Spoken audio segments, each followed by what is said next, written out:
Okay, let's get this show on the road. What's up, everyone? Welcome to the capsule. We're back again. Hi, I'm here with Jenny Lou, the hostess with the mostess. Of course. From the Own the Floor sessions, from the Own the Floor battle, from the potentially other events upcoming. Get in contact. Holla at me. What's up, everyone? Hope you're good. How's things? Tell me everything. Go.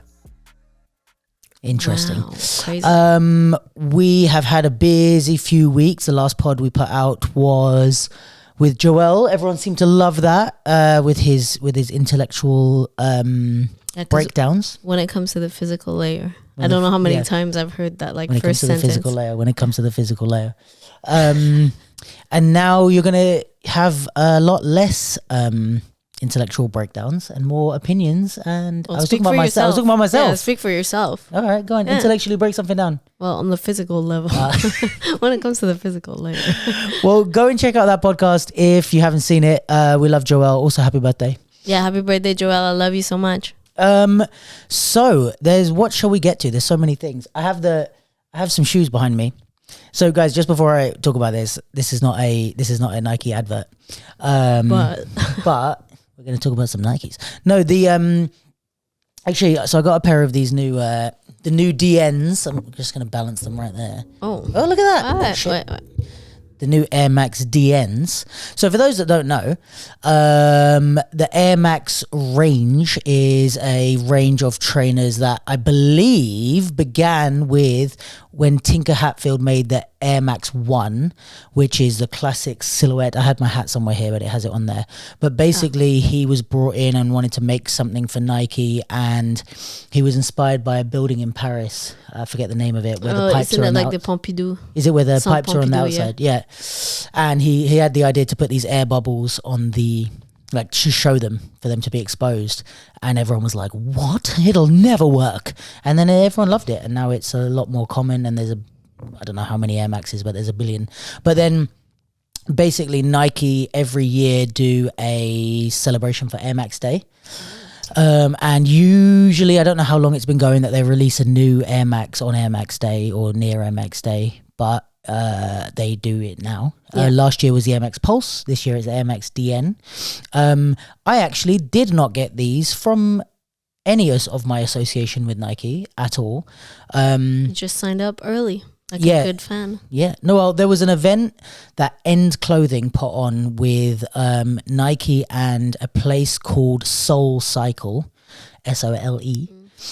And what they do is basically they are like, what they were doing for this event, let's say, is they were taking old pairs of Air Max to donate to a good cause, I guess. I guess they work with people that are in need of trainers. So they take your Air Maxes and then they give you a brand new pair of shoes as part of the Air Max Day event, which was at Phonica Records in Central. So yeah, basically the first 100 people to sign up, you could bring an old pair of Air Maxes and get a brand new pair of DNs, either the black or the white. And I got the black. So yeah, I really like them. I haven't actually danced in them yet, so I was wondering, what do you think of them? I really like the look. They're a bit like spaceship looking. Yeah, like in a good way or a bad way. No, in a way that, like, if I ran on a treadmill in space, I would want it to be in those shoes. Fair. So do they seem like running shoes to you, kind of? Yeah, but also it's because, like, for me, I feel like it's very individual. Should we put them back here? But for me, I prefer, like, for dancing, I prefer a flatter sole. Do you? That's interesting, because I need the back. That's why I like Air Maxes to dance in. Like, I think almost all the shoes I dance in, like, and I enjoy are Air Maxes, because I have a pair of Dunks that I wore to the session. Yeah. And I love the Dunks, but I don't love the flat foot. Like, when I first started dancing, it was in the era where everyone was wearing Puma suedes.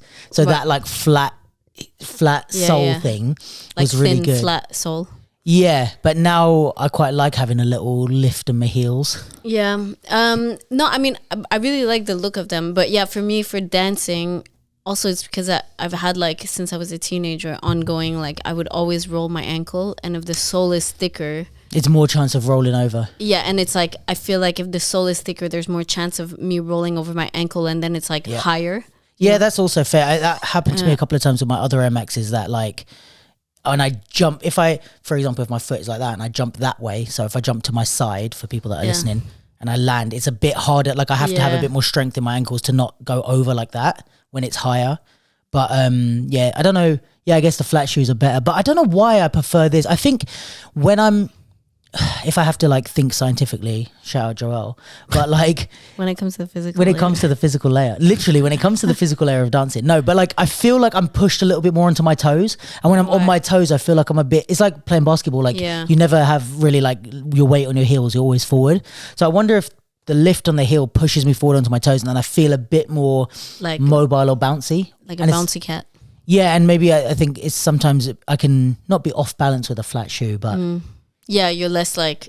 It's less focused onto one area. Anyway.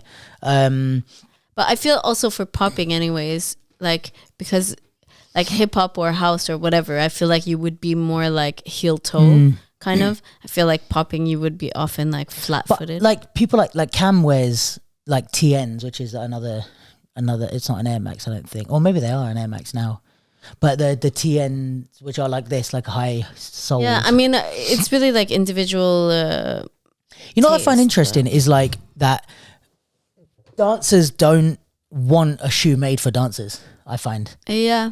Like, I think, I don't know what it is, but it's like, I guess like skateboarding might be the same in a way, but like with these like kind of cultural things, it's like, do you want, like, because it's so, the whole thing of the culture is like individual style, but also like making the best of other, like even the music is sampled from other stuff, like the clothing is like, you know, now there's like hip hop fashion, but it's like even in the days of like the 90s, it was like Tommy Hilfiger and all these things that weren't for the people that were wearing it, in air quotes, but they would like Aaliyah would like take it, and even with Run DMC taking the Adidas making the shoe, and then the companies took them on, but it wasn't that it was like meant for them in the first place.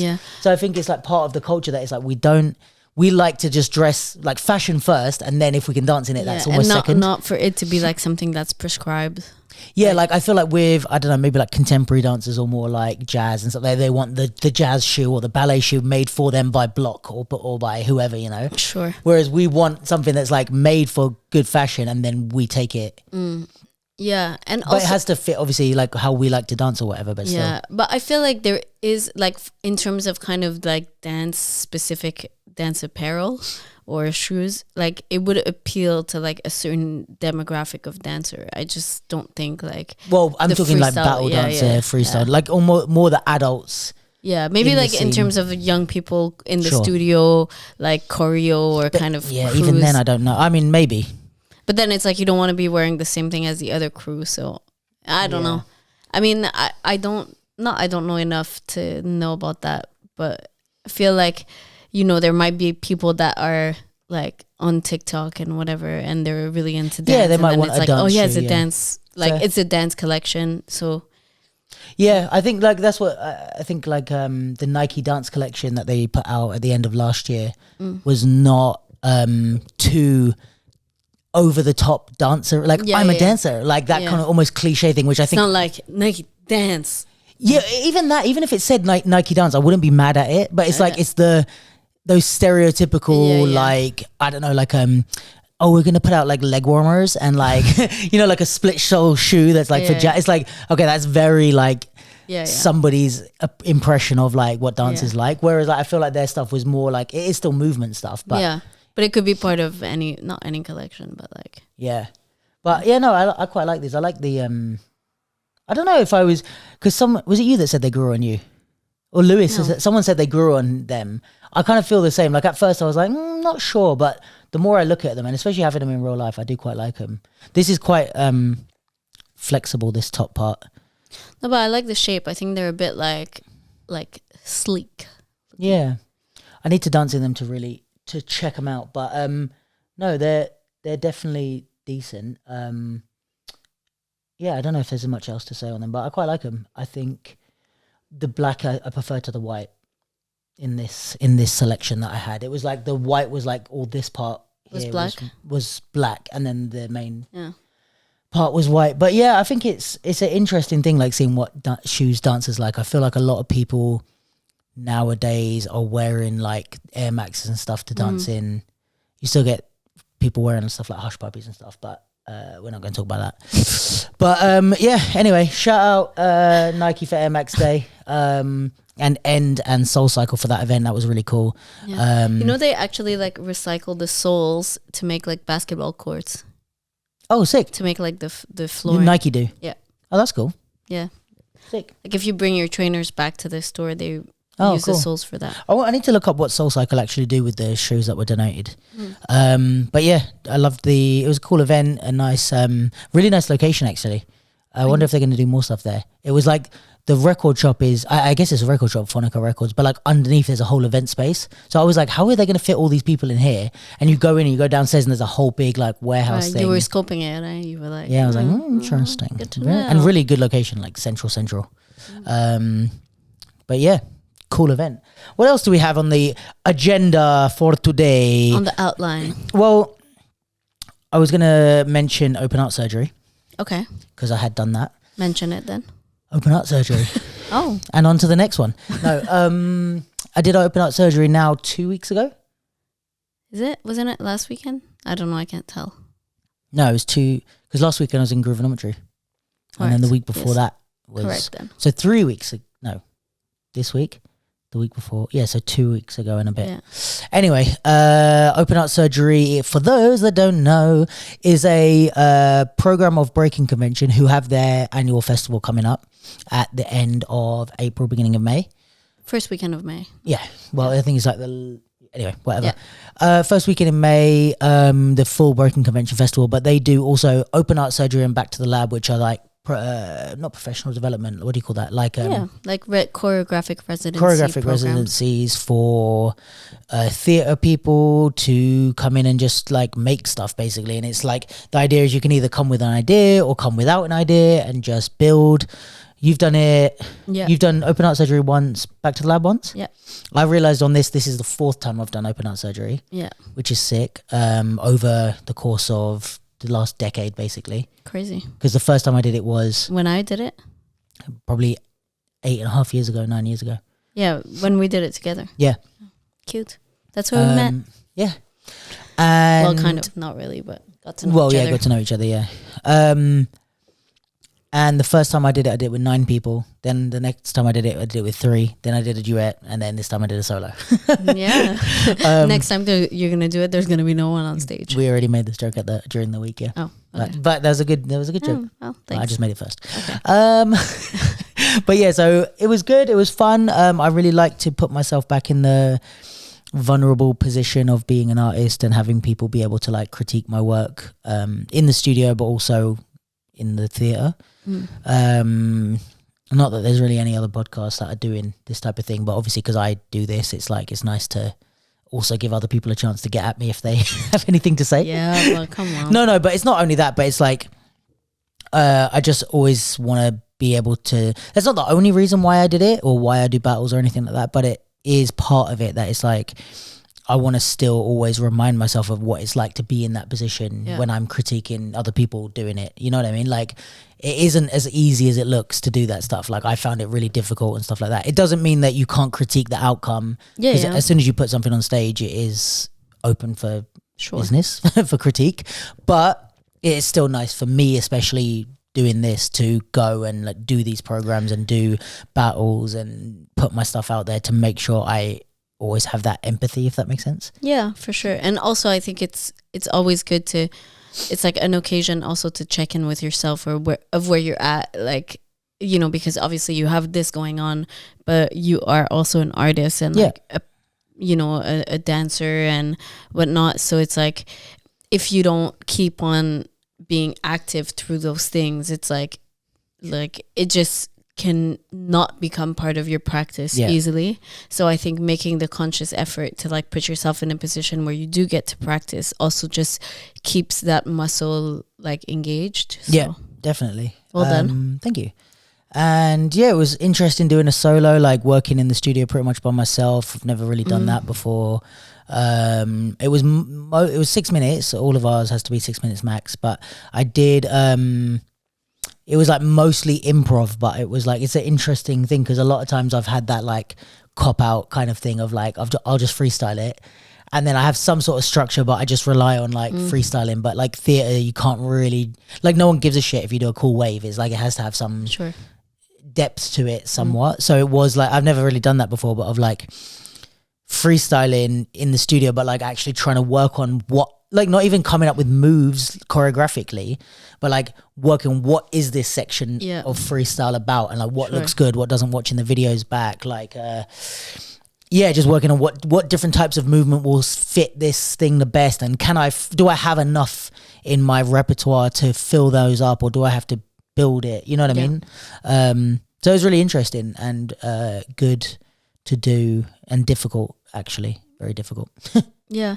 I mean, I really like enjoyed it, and I think you did a good job of like also, you know, like not unbiased, but I am also because it's like I see you in your process, and what I'm trying to get to. Yeah. But I think it's like, and this is what open heart surgery is also. It's just a place to try something, you know. So I don't think the idea behind it is to have anything that's like finished, ready to go on tour, but more a space to develop the seed of an idea. And I think, like whatever first iteration of an idea ends up on stage is never necessarily going to be like the full potential of the idea. But it's also, I think, the process of accepting like, oh, this is where you're at, you know. It might not be like exactly the vision you had in your head, but in order to get to that vision, there's a lot of stages that are also like as valuable as that last version that you have in your head, you know, is the road necessary to get there. So yeah, and I think, you know, you did something because you integrated like video and editing and projecting. Shout out to Aiden who helped me on the edit. Yeah, with movement. So I think it's like, you know, it was perfect for you in a sense that you used it to try an idea that you wouldn't get to try somewhere else because you wouldn't have the projector or the time to edit and whatnot. So, you know, it's always like you putting yourself in a vulnerable position, or, you know, I can understand how it feels vulnerable to try something like that when you don't know how it's going to turn out. But I think you did like a cool job and it turned out really cool. Thanks. Appreciate that. The video is on my personal YouTube, not on the Capsules YouTube, if anyone wants to check it out. And who else performed? Vasiliki. Yes. Did a great piece, which I think she's performed before, called, I want to say Panopticon. I think that's the right way of pronunciation. Right. About kind of us being watched and stuff like that. 1984 vibes. Yeah. Gary Quake. Yeah. Performed. I love him so much. Yeah, he's I'm great. Such a fan. Yeah, we love you, Gary. Who else performed? There was. I have to look. Oh, what was the name of the rapper, or not rapper, but the spoken word? Let me check. I'll get the full. Apex. Yeah, but I want to. Okay. I don't know what exactly they called themselves. So. Yeah, Apex Zero and Corey Onyx David King performed a duet. And then, we said Vasiliki and Gary, and then Anya, who is a B-girl originally from Croatia, and then moved to Rotterdam, and then from Rotterdam came to London just for the week of open art. So that was cool. She's lovely. And then Ivan performed a piece, even though he was one of the mentors, he performed a piece Jonesy's that piece. Johnsy made, basically. And the mentors was Johnsy, Jane, and Ivan. And then on the last, I want to say 2 or 3 days, Vicky from Far From The Norm came as well. Sick. All really helpful, really interesting process. It's always like interesting working with them and working on open heart surgery, especially now I've done it a few times and I'm a bit older, I have a bit more experience and I kind of know what to expect. It's a really interesting process. Like there's sometimes where I'm really frustrated. There's sometimes where I'm loving it and loving the feedback and stuff working with them. But it it is good. The thing I will say to anyone young or doing it for the first time is like, you have to, it's a good skill to have, actually, to be honest, that open art does give you, but like you have to have the resilience to know when to like take on suggestions and when to not basically, because I think with four mentors, like one mentor is quite a lot as it is, but four of them is also quite a lot. And even Ivan says it at the beginning of the week, like, I'm here to like kind of be tough and like just tell it to you straight and be blunt and blah blah blah, but it's like they're gonna tell you what they think, like for the better or for worse, they're gonna tell you exactly what they think about the piece. And I think if you like kind of have that, not filter, well, it is kind of a filter, but if you have that thought process of, okay, this is their opinion and they have the expertise, but it's my idea, and like you learn to kind of hold strong in your like way of being as an artist. There are times when, and this is like where I feel like I had a really good balance of it this week, because now like I've had some experience and I've built that muscle, let's say, over long years, is like there's times where they say something and I'm like, no, I don't want to do that. I want to do it like this. And that's a great idea, but I don't want to do it. And then there's other times where I had a really great idea. They said something and I was like, you know what, you're right, my idea sucks. Like they didn't say my idea sucks, but what they said made me realize like, yeah, no, you're right, this isn't going to work and I'm missing a big hole. And you know what I mean? So, and I think it was a really good balance this time around. Before I found it a lot harder. But I think that is something I would advise people to go in with, is like, and they would agree with me, I believe, that like it's okay to not take on every single thing that they say. Like, and this is a life lesson also, but it's like you listen to everything, you take it all in, you consider it, and then you ultimately, as the choreographer, have to decide which ones to apply. Yeah, because I think that's the thing. And like you said, I'm sure that they, or not I'm sure, but I believe they would probably agree with this. But even if they come and give you their point of view or their perspective, like their role is really to ask you questions, not to give you the answers.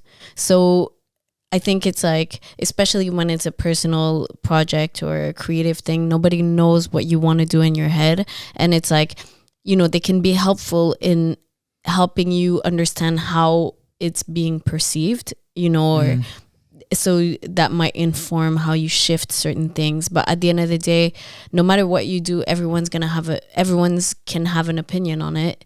So, you know, you can't necessarily shift it to like, oh, well, this person thinks this, so I'm going to do this, or this person thinks that, so I'm going to do that. So yeah, I think the way that they question things might not like, and I wasn't, the time I did it was like 9 years ago. So, you know, the way that they question things might not always sound like a question. But I'm sure that their intention is to like ask, to make you question what you're doing. To be thought-provoking. Exactly. So I think it's just important, like you said, to go into if you go into that process, or if you go into any process and you invite people into your process, to kind of accept that people are going to question and give their perception, but always kind of, you know, have it be like it is a question. They're not dictating, or they're not telling you how it should be, or how it, you know, how it's better, how it could be better. And if they do, it's like how it could be better according to them. So that's not necessarily, it doesn't mean like better on a, like art is still a lot of individuality. Even it's like subjective. More. So I mean, they might be right on some things and not right on others. But can you speak on like having been in processes with kind of like bigger choreographers than myself, and like, because for anyone to take their art from what I did in open art surgery, let's say, to what the next levels of like theatre, because like I guess, correct me if I'm wrong on this part, but with building a theatre piece, whether you're a group, a soloist, whatever, the way I often hear people talk about it is like, you start with a small idea, which could be like a 6 minute, like a small idea in theatre is a 6 minute piece. It's like, that's a very tiny, because like you're not going to really get commissioned to perform 6 minutes anywhere. So that's just a little vignette, let's call it, right? So then you take that, and the idea being, I guess the first sort of marker would be to build towards 10, 15. What would you advise? Yeah, I mean, it depends. Like, I'll finish my point. Okay, but like, would you say like 10 or 15? What's the first? Sure. I mean, I would more aim towards like like if you have a solid 6 minute, either like a 15 or 30. Okay, so we're aiming like 15 with a view to building it to like a 30-minute performable piece, with a view to potentially building it to an hour or so, because from my experience, the mentality is like you want to be able to, the top of the mountain is selling a night that's yours. So the way that theatre is kind of done is like triple bill, double bill, or just you, based on how long the pieces are, because you want, if someone's going to pay to come to the theatre, you want them to be, it's like a movie, you want them to be there for like an hour and a half or so, or an hour, including the intermission, right? So if you've only got a 20-minute piece, I'm not going to come all the way from my house, get dressed up, sit down at Sadler's, watch 20 minutes and then go home. I want more. So then they fit together triple bills, they fit together two double bill if it's, let's say, 2 45-minute pieces. And then if you've got an hour or over an hour piece, you've got your own night, basically. And that's the mountaintop, because if you're programmed for your own night, then that means you're not only worth it, but also your piece is big enough to fill the space. So what I was going to ask you about is having people, like, watch, you've seen artists that are like in the 30-minute stage, in their own night stage, in like, you know, selling out multiple nights in a row, right? What, like, people coming in to the process, I feel like is like, if I was to go anywhere from 6 minutes upwards, I need to bring people in, whether that's a producer, whether that's a I don't know, like, what would you call it, like a rehearsal director, or what's the dramaturg, or music producer, other dancers, assistant choreographer. Like, you have to build this team in order for things to start to work. Or if you're working with a venue, like if, like, I guess Botis had some work with Sadler's where they were premiering Black Dog, like they might have something to say about the process or the work or whatever. Like, they might even ask for a certain time, like, could you make it 5 minutes longer or 5 minutes shorter? So is there something where, in order for an artist to grow in success, they have to be able to allow people in? And if they don't, it's gonna, like, I would imagine if you're resisting everyone's voice, it's not gonna work, because no one's gonna be able to come into the process. Like, is there some quality that is like an artist has to be able to work with a team? Yeah, I definitely think so. You know, I think no matter, like, especially in the arts, but I think in life in general, it's like there's really not many things that you can go like a long distance just by yourself. True. You know, even with the capsule or with anything, it's like, I think partnerships and finding the right collaborators and building a bit of a team is such an essential part of success, you know, and of also making things that are this is my opinion and my perspective, but I feel like in order to make something that speaks to a lot of people, like, it's rare that it's really only the perspective of one person that informs that. Like, if you think of Beyonce, for example, like, obviously huge level of production, but it's like, okay, you love and like Beyonce, but it's like, how many people write her, like, you know, I'm sure she has like writing camps where there's like how many writers that are writing her song, how many people working on the production, how many people are part of developing the design and whatever. And maybe she's the person to sign it off, but it's like a group of a huge group of people. So I think in order to have like that, you know, kind of that thing that speaks to a lot of people, having different perspectives that informs, that makes you like be able to speak, to cover more people. So I think that it's definitely part of it. Then, you know, a big thing is finding the right people for your idea, your vision, your what you want to make. So I think finding a team and developing like really what your ambition is really important, and like to have a certain level of clarity of what you want to make out of this. Let's say a piece that you made at Breakin Convention, like, is your goal to make it a group piece? Is your goal to make it an hour-long group piece? Is it like you just want to get to do it again with yourself? You just want to work more on the video? Like, I think like developing something and working more on it as you pass different stages, it's like, what does that work look like? You know, maybe what is your final version in your head? What are you aiming towards? And then, or what are you aiming towards in the next phase? Like, I think if you kind of know where you're at and you know where you want to be, then it's easier to establish like what the next step is, you know? So let's say you have, you know, and I think open heart surgery is a great idea, like I said, to try something, and then you have something to show, you know, to speak of that ambition, to say like, here's what I made. I want to turn this into half an hour with 3 people. I want to develop it in this way, that way. But yeah, I think kind of gaining some clarity on the ambition, and then knowing, you know, okay, ideally at the end of the road, you want to be working with like a dramaturg and maybe a rehearsal director, a composer, a lighting designer, like a costume designer, a set designer, maybe all of that. But it's like, okay, maybe 3/4 of those people only come in like later on. So maybe right now, if you identify, you're able to watch what you did and see where the holes are and what are the, you know, what are the strong points, what are the not so strong points. And then, you know, right, okay, you have 6 minutes. Like, what about if you make it like 12 minutes, but make it a lot stronger? Like a strong, or even if you like rework that 6 minutes, but make it a strong 6 minutes, as opposed to like a first try of the idea 6 minutes. So there's so many different ways to skin a cat. Yeah.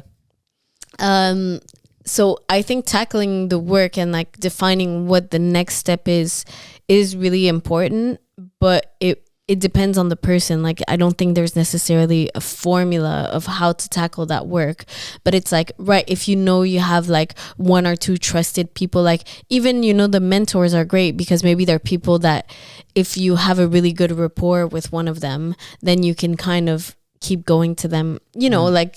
But if you're the type of person that's like really close to anyone, like having anything to say about your piece, like as much as those people will not come in until later in the process, you also need to be open-minded to like having other voices. Yeah, I think so. I mean, definitely. I think like if you only want it to be your voice, then you're going to do the lights, you're going to do the costume, but you know, because you can't necessarily be strong at everything, you just have to accept that like it's not going to be as elevated as it's going to be, because you might not know really what you're doing, and you won't accept help to make it. Yeah. So it's kind of like, you know, you have to like, some people are really good at certain things, and you have to like give them space to be really good at what they're good at. And I think that, you know, I like at the end of the day also, you know, for the way I see it, and like when I work with artists, and it's a difficult balance to have, but for me it's like, it's not like the collaborators are serving the artist. It's like everybody is serving the work and the piece, you know. So as even if it's your idea, like you're serving not yourself, but like the vision of what you want to create, and everybody is at the service of that thing. That's not a person. So it's not like people have to please you, and people have to like, it's more you being able to share the idea of what you want to create and the story you want to tell, and then people being able to become part of that story and to kind of have their own interpretation of that. And that really then does the job. That's not about like you being the artist having, you know, your like people cater to what you want exactly. Yeah, right. So you have to kind of put yourself aside and put the work like it's almost like putting your ego to the side a little bit and putting the work at the forefront. So whatever serves the work, because is the winning, like the best idea wins kind of thing, you know. Not like the idea that I like the best. It's like, it does, if your idea is better than me about my work, we're going with that, because I care about the work more than I care about being right or being the one to come up with the idea. Because it's like I was watching interviews last week with like with Denis Villeneuve, and he was talking about like Dune and the process of making director of Dune, for anyone that doesn't know. Yeah, and editing it, and it's like, well, I'm sure you've heard there's like this saying of like, is it kill your darling or kill your baby? Kill your darlings, yeah, but what does it mean? Yeah, but it means like basically, even if you love something, sometimes you have to let it go. Like you have to kill it. It's not part of it. And he's like, there was this shot, like this thing that like we made that like, I love this shot and I love the way it looks, but it just like wasn't right for the story we want to tell. Like it just, you can't be precious about, oh, I came up with this thing and I love it. It's like, well, if it doesn't tell the story right, it's like, but it's gone. It wasn't the best thing for the movie. So then it's like, it has to go. So you have to cut it. You have to kill it. Yeah. Precious in that way. So it's kind of like that. I mean, and it's much harder to do than it is to like talk about it. But I think it's that thing of, you know, having it be like, it's almost something that's outside of you. And that's why I think sometimes it's like very difficult for artists to do that when they do pieces that are very personal. Like that are about their trauma or their story or their like something, some deep internal identity thing. You know, that I think sometimes it's like harder to have that distance and objectivity. And that detachment from it being something that is outside of you, because when it enters the public space and it's theater and it's in front of it, like it's entertainment, like still. it's a product, like it's a thing, you know, on its own, like independent of you. Somebody else could play it and you're not like, and that's kind of the beauty of it. But it's also the thing I think that's interesting in that, you know, you have to let other people in, and in order to elevate the work, in order to tell the story, in order to create something that's outside of, that's like a separate thing from you. So I think that sometimes it's also it's also something to think about for people making, of like, how much is it like something very personal, and how objective are you going to be able to be if it is, and how much are you going to make space for other people to appropriate like part of the story and to be part of it and to have a voice. Because I think if you're not ready to do that, then there's gonna be a lot of friction if you want them to, you know, and it's like you want people to be invested enough to like really care and dedicate themselves to it. But then if you don't make space for them to have some ownership and some room to play, then, you know, it's like, okay, then just tell me what to do. And then you can't tell them exactly what to do, because so I think these are the times that it can become like a very difficult process. So I think it's something to keep in mind.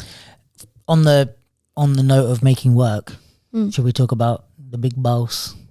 Oh, the goat, the top of the mountain, the goat, the Michael Jordan of Sadler's Wells. Yeah. The Tiger Woods of dance, of telling stories through movement. We're talking about Crystal Pite. Do you want to set it up for the audience? Who is Crystal Pite? What did we go see? Give us the background. Okay, so Crystal Pite is a Canadian. What up, Canada? A Canadian. What up, Canada? Yeah, she's a Canadian choreographer from BC, British Columbia, and she is an associate artist at Sadler's Wells. She has a dance company called Kid Pivot that's been around for a long time. And she's like probably one of the world's most like celebrated contemporary choreographers. Oh, yeah. And yeah, so she's been doing her work for years, but she has a collaborator that this is their third piece doing it together. He's a playwright and an actor called Jonathan Young, and I think his theater company is called Electric Theater.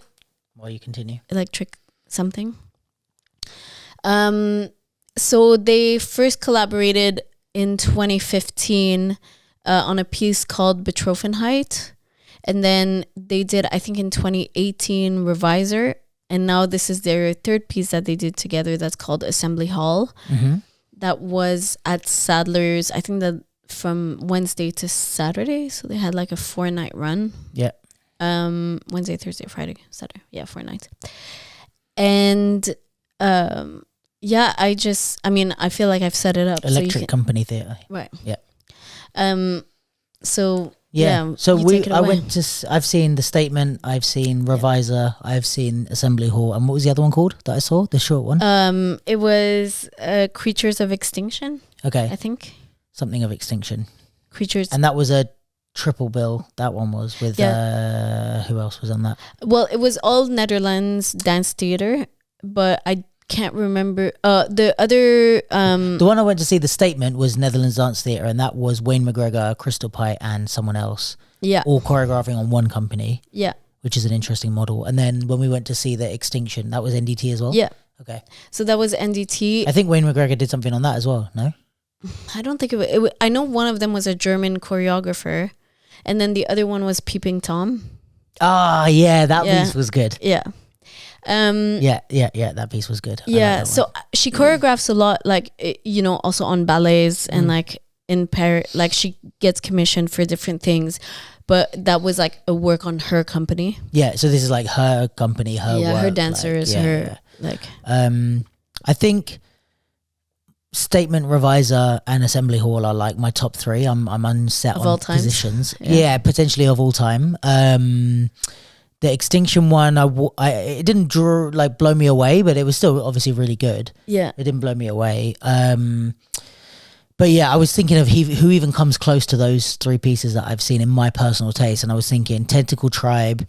I saw Origami Mummy and 369, which is Origami Mummy was not a full length. It's like 20 minutes or 15 or something. Yeah, it's like short. It's maybe shorter. even 10 minutes. Yeah, I think it's like 10, 15, something like that. And then 369 was a full 50 minutes, I think, that we saw at Summer Dance. Those two I loved. Marion Moton, Rouge. Yeah. Beautiful piece. I really love that. That might be one of the Tentacle Tribes, and Marion might be 4 and 5 of my top 5. Not that I've seen a billion pieces in the world, but yeah, those three are like, I don't even know anyone else who comes close in terms of anything at the theatre, hip hop or not. Yeah. But so I'm sure she didn't invent it, but she has this, like, I guess somewhat of a signature thing now of like having voiceover track. Yeah. Where it's like dialogue that's pre-recorded, and then the dancers like literally like mouth the words while they're dancing.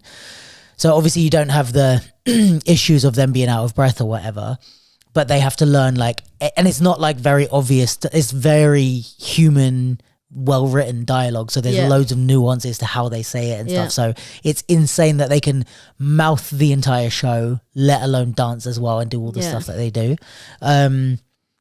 It's kind of one of those things you have to see to really get it.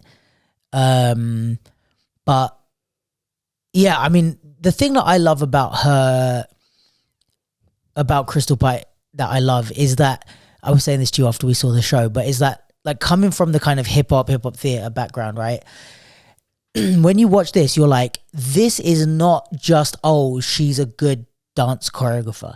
Like, this is like storytelling done, and I guess that's Jonathan Young's influence as well. But like the storytelling of the piece is beautiful. Like all the elements come together to make it like a great story. Like the set is so simple but so good. Yeah. The lighting's amazing and really well done, not just for the sake of it and just, you know, predictable. It's like really well done. The story is interesting itself. The dialogue is not only well written, but the voice acting is great in it. Yeah. It doesn't sound like someone, like a dancer just recorded that. It's like professional voice actors that do the acting. So even just the track alone is interesting before you even see anything. And then the way they use costumes, the way they use the space and like transfer. That's always a really intriguing thing about plays is like they just have one space to, like a movie in the cinema, you can go and use every location in the world. Yeah. A play, you have one stage with one size to transform mid-play. So if you want to change scenery, you have to do that as it's happening. So I think, there's so many things that are good, but then with Crystal Pite's like movement stuff, the thing that I love is the like nuance to the movement that she chooses, because with like all of those things she could just put good and the thing is her dances are fucking fantastic. So she could just put those dancers on stage moving to the words and everyone would give her a standing ovation already, like without anything. But the thing I think that elevates it is like, and I said this with The Statement, is that she's using like like nuance in the movement that's like built into the story, but you're physicalizing it, right? So I was saying with the statement, it's like there was the best example I can think of is like, I think there's a moment where there's 4 people talking and they're dancing, right? But the way that the conversation is going is it's like a corporate discussion, let's say, right?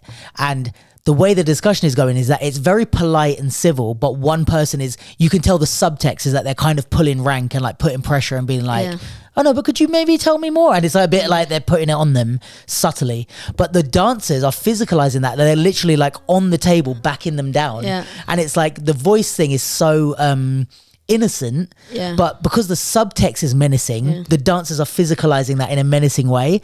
And it's like using the subtext of what the context is and how they're talking to create movement from is so sick to me. And like she did that in this, but also with like some surrealist moments and like some things which, let's say, and we were just talking about Euphoria that does the same thing, but this idea that in Euphoria what they do is they have scenes where something surreal happens, but they play it as if it's part of reality. So you have, let's say, the 2 people taking drugs, and it's not like a cutaway. There's no indication that this is the dreamland where these things are happening. But just in the normal scene, she starts crying glitter, right? That's like the famous scene from Euphoria. And it's like the way that it's embedded into the scene is that this is real life. But we know that it's a surreal moment to illustrate they're high.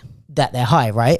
And I think Crystal Pite does that a lot in her all the 4 pieces that I've seen, but especially this one where we're not meant to think that this thing is actually happening, right? So like there's obviously when they go into dance and when they do certain things with the costume and the set and there's so much things that I don't want to give away, but even if I said it wouldn't do it justice. But there's so many things that she does that we're not meant to think that this is actually happening as part of the story, because it is a very concrete story. It's not an abstract just movement piece. It's like this is happening, this is happening, this is happening. So when these surreal moments happen, she plays it as if it's part of the story and as if it's really happening, but we automatically understand that it's a surreal moment meant to illustrate a dreamlike state or a way of someone feeling or some type of absurd correlation between 2 things. And I think that's what I really love, because it's one thing I think a lot of amateur choreographers do is they spoon feed their audience as if they're like 5-year-old kids. And I think as audience members, we like to do a little bit of work. We like to be active in our brain and to meet the choreographer halfway. So it's like, it's same with a movie, you watch Inception or something, and it's like, it's not Marvel, Ant-Man or something that you can just sit back and don't have to pay attention to. It's like you have to focus a little bit, and it's rewarding to focus and have to figure it out.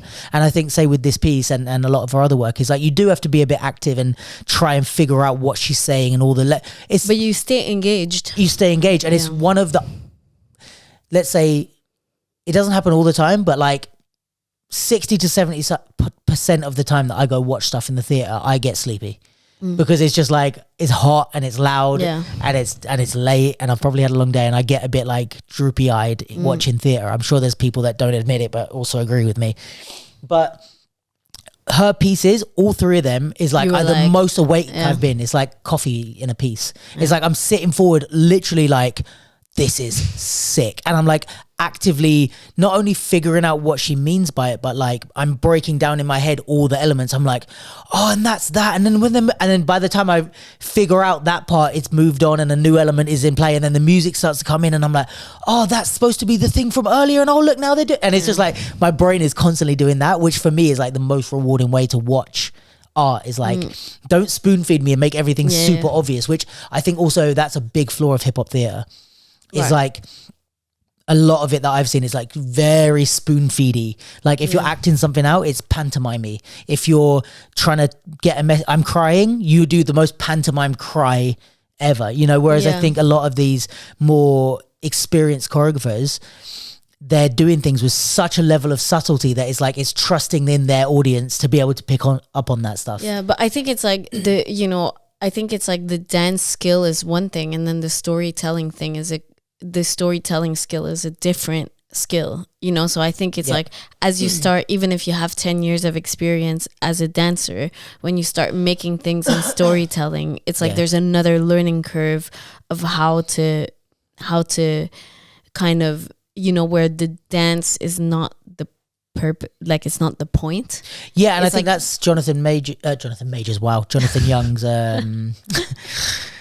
his we're talking about Marvel. That's Jonathan Young's contribution, I guess, is the play writing and the storytelling. Exactly, because it's like, you know, I think the way when they've collaborated, it's like the way the story is built is like really kind of somebody that's their craft. Yes, yeah, and you really feel like that, I think, in it, because it's like it is a dance piece, but it's more of a play than a dance piece. Like it's kind of somewhere between like physical theater, dance, and theater. Like I don't think it necessarily really fits in one box, and that's what makes it. Like if you said, "Oh, we're going to see a play," and that was the play, like I wouldn't think any. Yeah, I mean, know what I mean? It's like, oh, there's dancers in the play. But I guess the main thing for me is like the people on stage are dancers. Sure. Like that's kind of the main art form that is like being performed.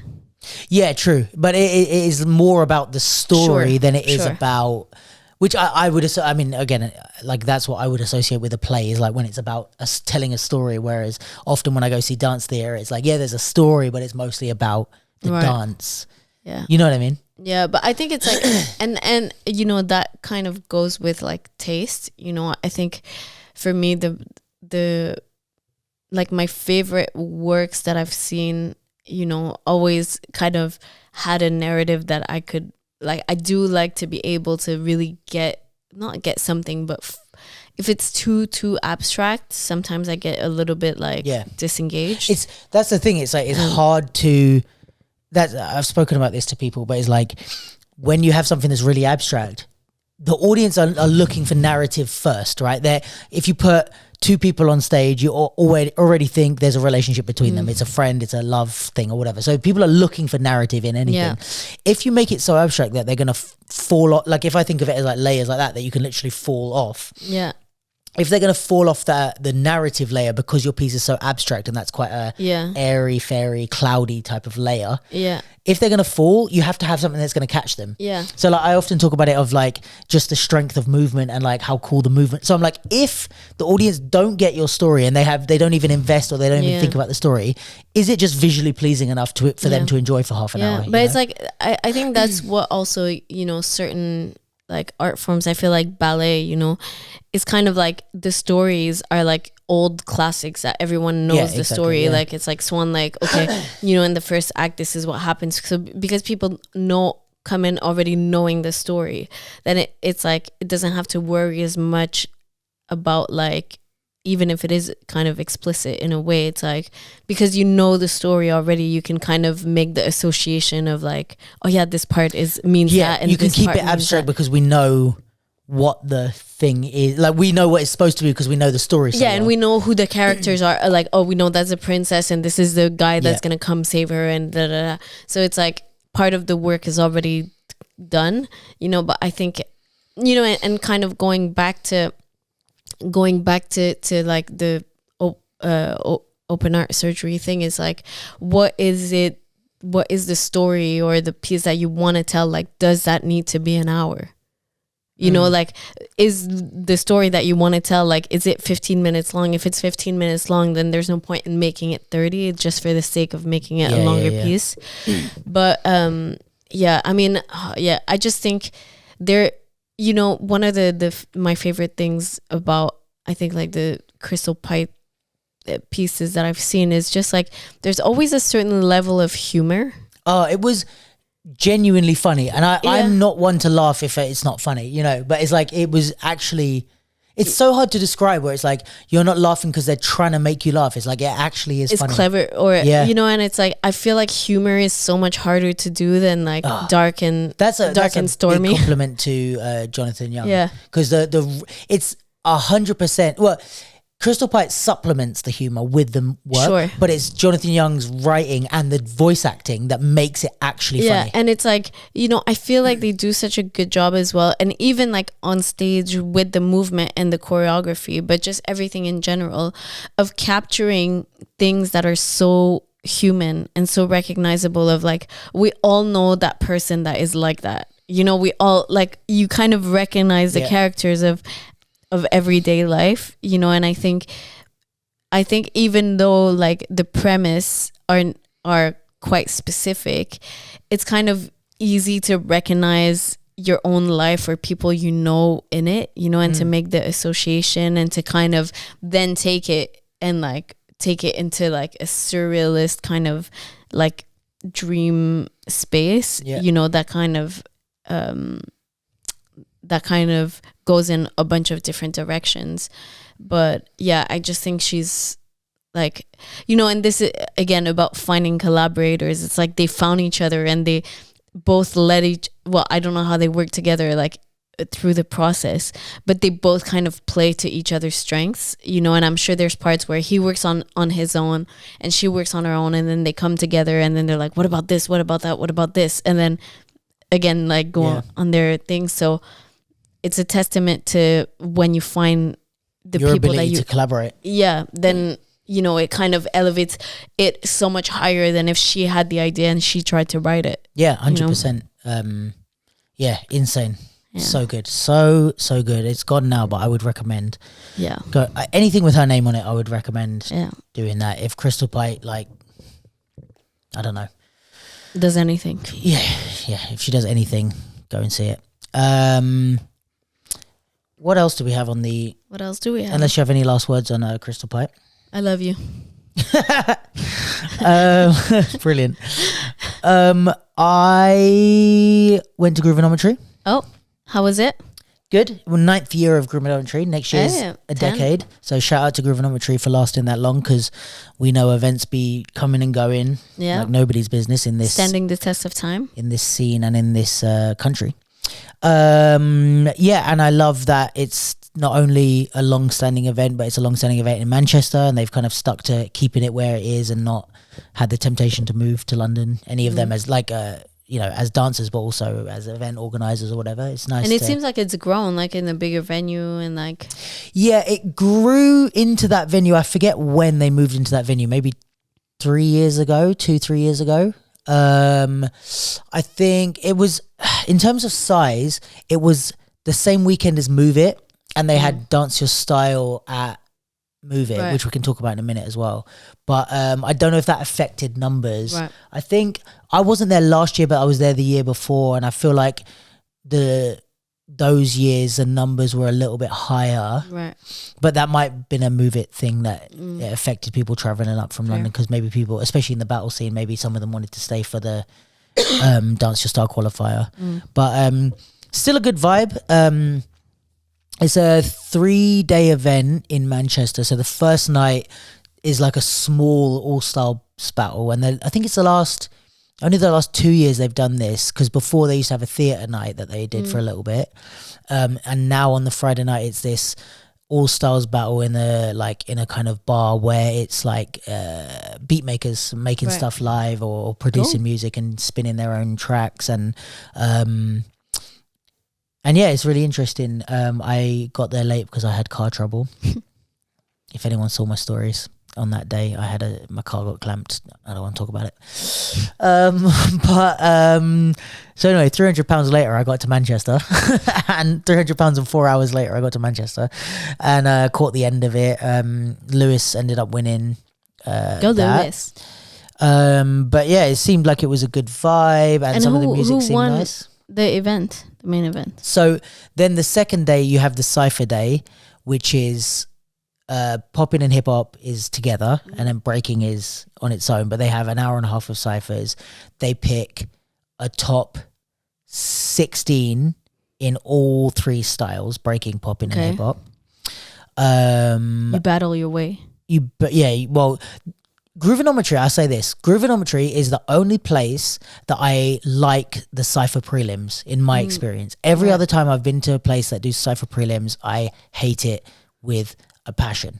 However, the way Groovanometry do it is that, first of all, you have an hour and a half, so you have a long time. You can do a little bit, go for a break and come back and still be in the running, right? So you have a long time. You also don't know who the judges are. You kind of suspect, but you don't know exactly who's judging, right? And the judges rotate. This is the most fucking key thing. Everybody listen to me. The judges rotate around the room.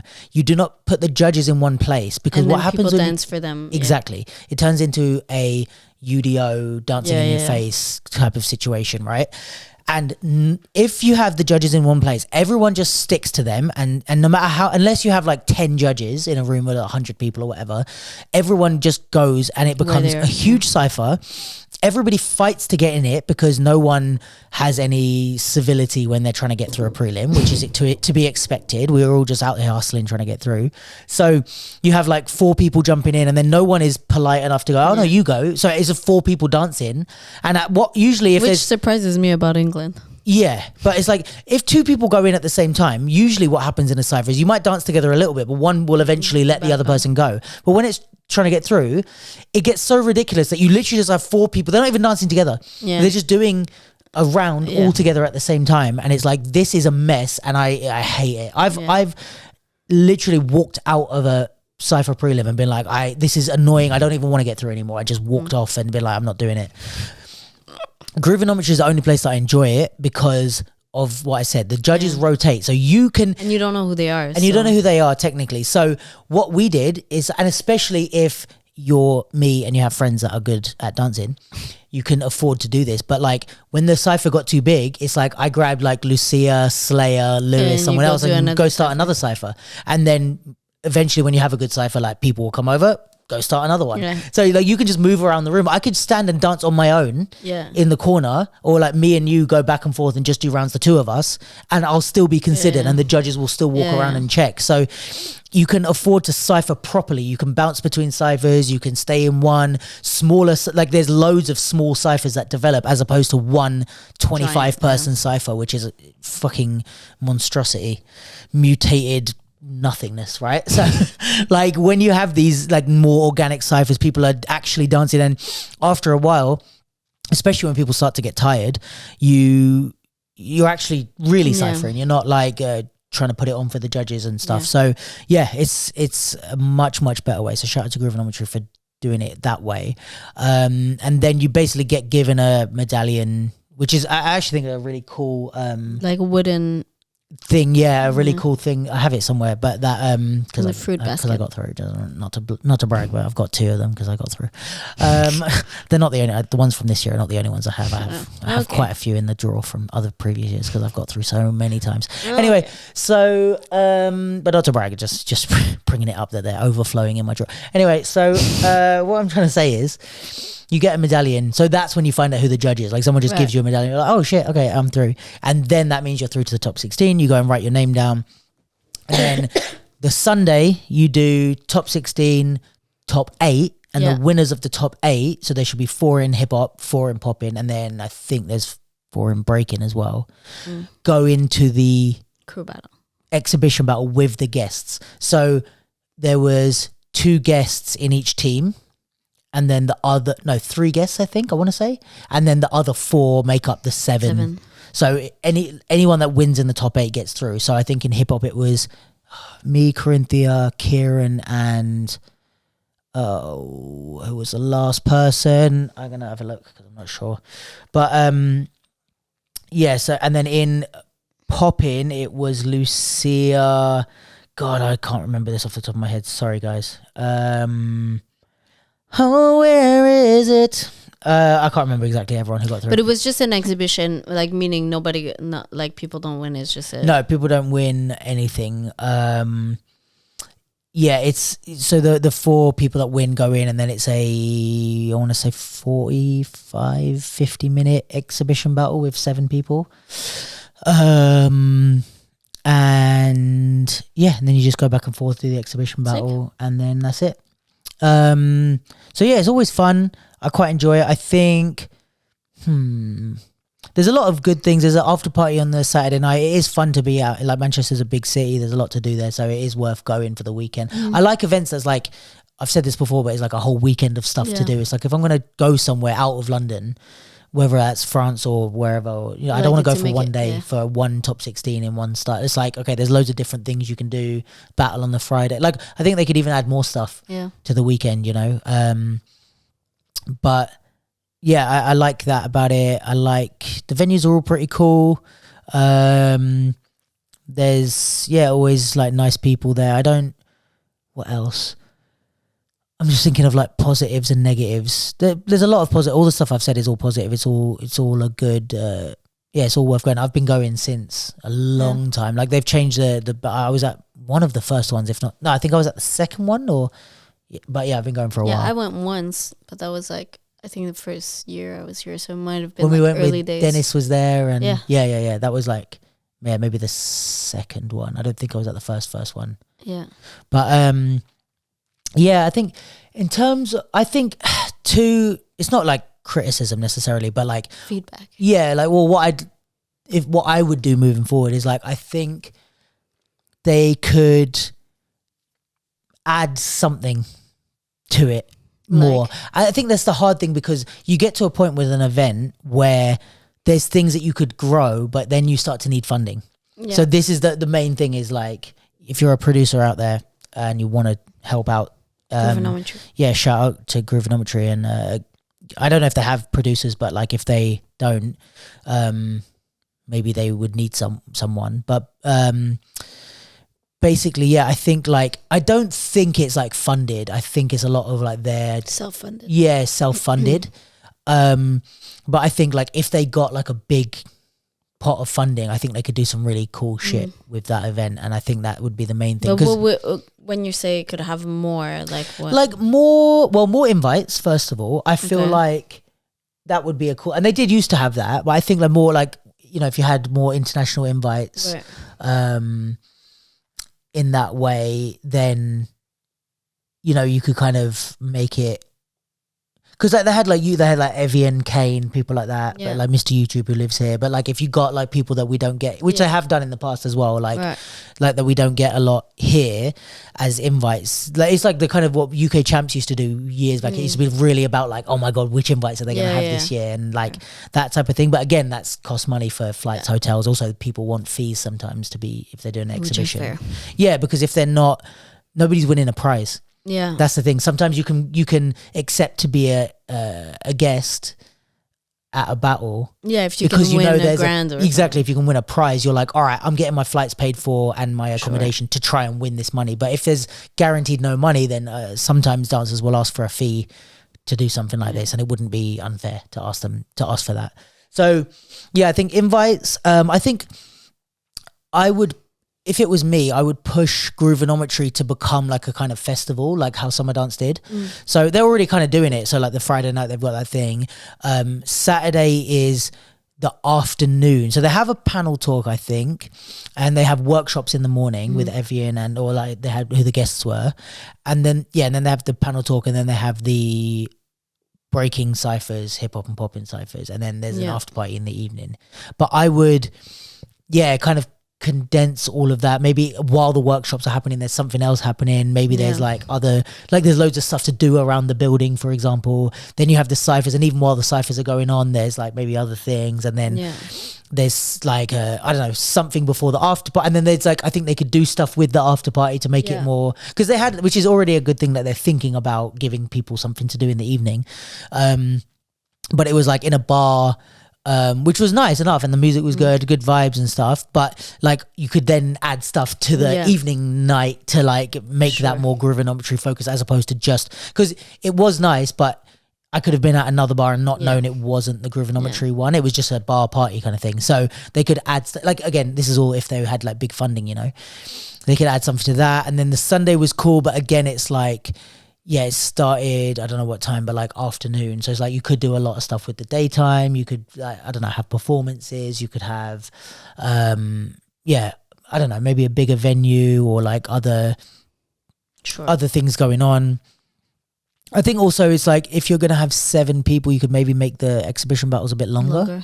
Yeah, I mean... Yeah, because if you have 7 versus 7, it's like there's 14 people. Yeah, exactly. Yeah. So for breakers, that's a bit quicker. But also the thing is with exhibition battles, and it's like this always happens, guys. This happens with ciphers, but it also happens with exhibition battles. Is like when you're ciphering with people, even in a training session or in a training sessions, it happens a lot, right? We only have 3 hours or whatever in the studio. Same with exhibition battle, we only have 40 minutes. So the ideal thing is that everyone keeps their rounds short and we get a lot of rounds.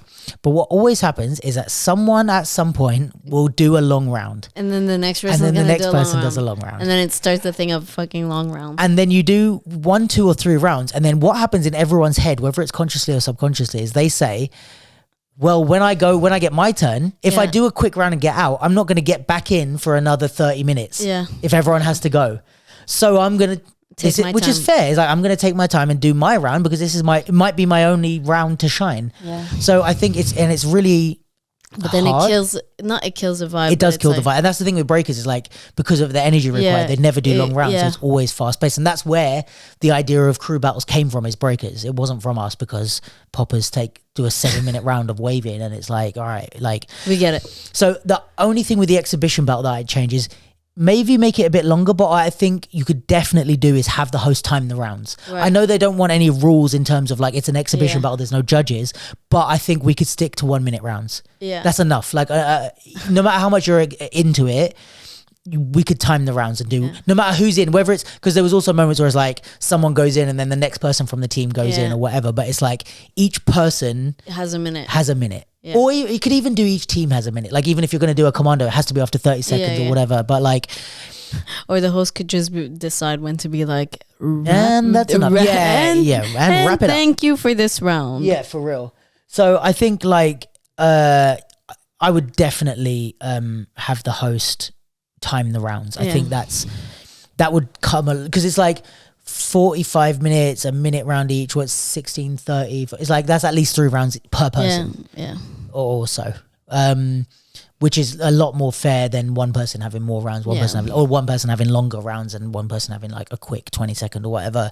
And because I think with ideally with an exhibition battle, it's a performance. It's a showcase. Yeah. So you want as many people to get as many rounds to get, like, you want to keep it moving. It is more about the audience than it is. If it's a call-out battle, that's different, because it's more about the people settling it, and we just get to witness that. If you're putting on an exhibition battle, it's an exhibition, which means it's a showcase, which means keep it moving, keep the energy up. Exactly. Yeah. And like, there was like, while I was dancing, I'm looking at Fame, and we were laughing because like, he literally played one song 3 times in a row because people kept going to the same song, and it's like, they're all like jumping in, and he's like, I want to change the fucking song, but everyone keeps going. It's like, get out and let him change the song, you know?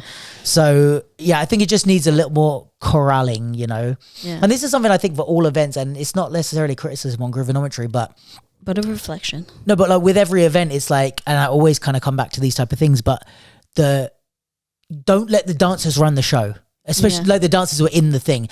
And not the judges either. Like when, when the judges say to the DJ, change the song, or like, fuck all that. And you don't let the dancers run the show in the sense of like telling them, like the dancers dictating how the thing runs. It's like, as a host or as an event organizer, and then the host is the extension of the event organizer, you tell the dancers how this shit is going to go down. Like, you're in too long, get out. That's the host. Like when we used to do Throwdown back in the day, there was no time limits, but Charlie would, after a while, be like, okay, and he would know, because he's there every month. He knows the scene, and he would know, all right, this is dragging and dragging and dragging. All right, get out. Yeah. But you need the host the host should be in control of the room. The event organizer, the DJ, and the host. Yeah. The judges are employees that work for the event organizer. So judges do what the fuck you're told, and you don't have an opinion outside of that. You shouldn't be allowed. Like, you can tell the organizer what you think, but all the thing of the judges changing how things go. Oh no, we're going to do it like, we're only going to put through 8 instead of 16. All these type of things, which I've heard judges do. Or telling the DJs to change a song or whatever. No, you're employees. Do your job. Judge, shut the fuck up. There's no judges at Groovanometry, so this is about something like other things. And dancers are there to enter the event under the rules that the event organizer does. So they can have confidence to set rules and be like, no, we're going to, no one else has timed an exhibition battle or whatever, we're going to. And the host is the one that needs to go, hey, dancers, you might be some of the best in the world at what you do, but get the fuck out. Wrap it the fuck up, we're bored, you know? And that's fine, even if it's, fucking Salah or whoever. Wrap it up. So yeah, but good weekend overall. I enjoy Manchester. I enjoy Groovanometry vibes. I quite like the team there. They're always super lovely and nice. And the people there are great. Good dancers. Enjoyed it. Sick. Well done, Groovanometry. Yeah. I think that's well, yeah, there's other stuff we could talk about, but I think that's oh, you know what I was going to say about Groovanometry? And it's not about Groovanometry at all. This is what I was going to say about Groovanometry, which is nothing about Groovanometry, is that I noticed, because there's a few people there who are like, they have these little digital cameras, like they're not film cameras, but they're little point and shoot digital ones. And there's a few people that have started using them and like putting up their own Instagram, being like Leisha, I don't know if you say her name Leisha, but I think so. She has one, I think it's digicam.diaries with 2 E's. So go check out her page. But she's one of them, and there's a few other people that have either, I think Creator has a page where he posts like some point and shoot film photography and stuff like that. And there's a few more people that are popping up like with these pages or these they're just buying either these digital cameras or film cameras. And they're not like it's not like necessarily for people that don't know how to use these cameras, like they're not as complicated as the professional cameras. They're called point and shoots because they're literally point and shoot, right? And they have a flash built in, and it's pretty easy to get shots with them. But what I wanted to say is that I think it's sick that people do that, and I don't know if this is the case, but like being someone that's started doing photography and made a living off it, I think sometimes photographers can make those people feel like, oh, you're just doing like your little amateur. I don't know if this is happening, but I just, because I know it could happen, is that, or maybe they feel this imposter syndrome of like, oh, this isn't like real photography or blah, blah.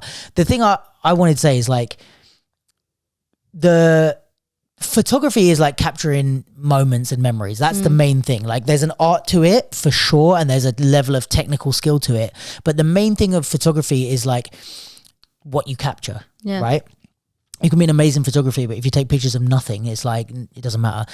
So these people that are doing it, I think not only is it sick, and not only should they be like proud of what they're doing, but also like sometimes those people are going to get the most important pictures that we'll ever get. Yeah, that is like really going to capture a like nice or special moment. Exactly, because I think, all the work I've done as a photographer, like either shooting like dancers or shooting, even if I shoot at events, right? And in the past, I don't do it as much anymore, but it's like you're shooting the dancers who are battling. You're shooting the winners' pictures. You're shooting cool like action official shots, content, which are used for promo, which are used for the dancers to like share and blah, blah, which is great, right? We love that. And they're very useful and needed for marketing, branding, all that type of stuff.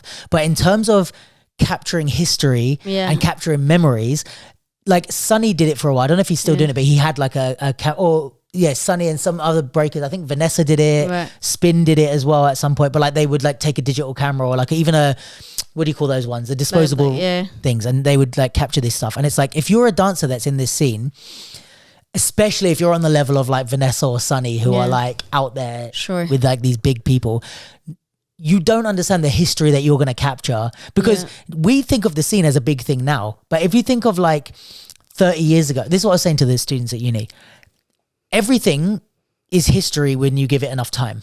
So people think like, oh, if I was in New York in the 70s, I would have took so many pictures and that would have become history, and I could have made a coffee table book out of all these things, blah, blah.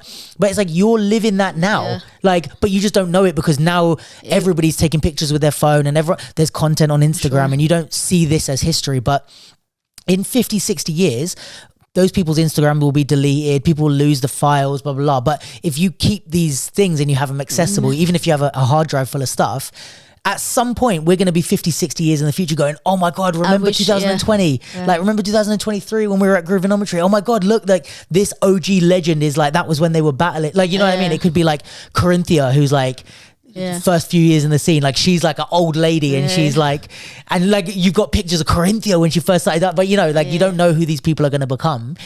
So I think, and it's also not even just them battling, it's like after the battle when everyone was going out to eat and you've got a picture of like these at the table, like with like Corinthia, Evian and blah blah blah, and you don't know where they're going to be. Like they're like 90-year-olds at this point, but you've got these pictures from when they were kids, like that's true. eating after a battle, and it's like I just think it's so much like it's some of the most important like archives, archives that you're going to get, and you won't realize it until the time comes later. So to those people, keep doing what you're doing, we love it. B, keep that shit safe. Like post it on Instagram, do your thing, like whether you want to get bookings or it's just for you, but like post it and do all that, but keep it on a file somewhere. And if you can, get this shit printed and like keep it a hard copy as well somewhere. And I just think like all those sort of things, all the lo-fi, that's what I think is a shame. Like all the stuff that we take on our phones and stuff, a lot of it's going to end up being forgotten or deleted and stuff. And some of those just iPhone videos are going to be way crazier archives than any professional footage that we've got, you know? So shout out to all the Digicam people, and we love you. Keep it up. Just wanted to share my enthusiasm for that.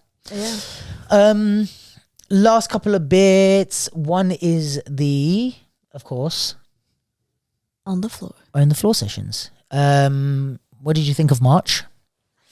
It was cool. It was good fun. I've talked enough. You tell us about March. I'm gonna go home. Go home. You are home. I think it's so interesting how it's like every edition has been different, like, but different vibe, you know. And I think the main reason for that is the DJs, like, and like it's really not saying anyone is better than the other, but it's just like it's just a different energy in the room, I feel, and depending on the kind of music they played. And like I think like this edition, it started out quite like like early 2000s hip hop, you know, which was, I feel like an interesting thing as well, and not that made me realize, but it's like I would be curious to know what the like median age is, like, or average age. It's probably a bit younger than us. It's because I feel like for me it was like, oh my god, this is all my track. But for them that's old school hip hop. But for a lot of people, not, they weren't hype about it, but it's like not the music that they grew up to. So I think the relationship to that is different. But so I think like the night really went like this in terms of they did a really good energy. job of building it. Like, and also if you think about like 6 hours is a long time, you know, to not have it drop or whatever. So it's like in the beginning it was more chilled, and even not I was worried, but I feel like I was like, oh, is it too chilled? Like, should it be more hype? You know, because it's like not a slow start, but it was a bit more like slower paced. But like I love the music, and Debo and Spinata like really killed it all night. Listen, I knew this for a long time, but like Debo can spin a party. I will tell you that, like, because there's different things, and we realize this, you know, like the more you are around. But like, there's a big difference between a battle DJ and a party DJ. And Debo's a good battle DJ, but like, it's not just about the songs you have. Battle DJing, I think, is more about the songs that you have. Like, yes, there's a moment to like choose when you're gonna play. If there's a hype battle, you're gonna play a certain song to get the room hype. Yes, there is that element, but there's way more nuance to party DJing and like understanding the vibe people are in. Like, if it's time to switch abruptly to a new style, and if that style, everyone's vibing, like when the afro's on, if everyone's vibing, leave it. Or if it's like time to switch into another style or a certain song, like there's a lot more nuance to it. And I think that is something. Yeah. And it's like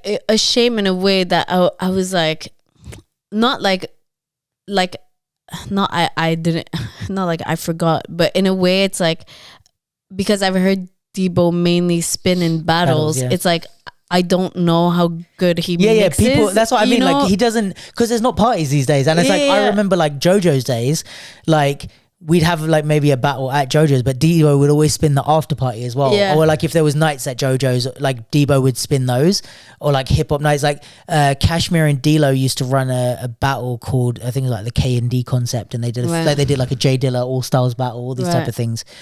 And it's like, yeah, Debo would be at a lot of that, but they'd always have like after party or like a lot of in the breaks. And it's like, yeah, Debo is good at like knowing the right time to play the right song. Even like when you were talking about, this is something I forgot that he does and I love it. But like when you were introducing the the battle, he played, like, I'll try and find the song, but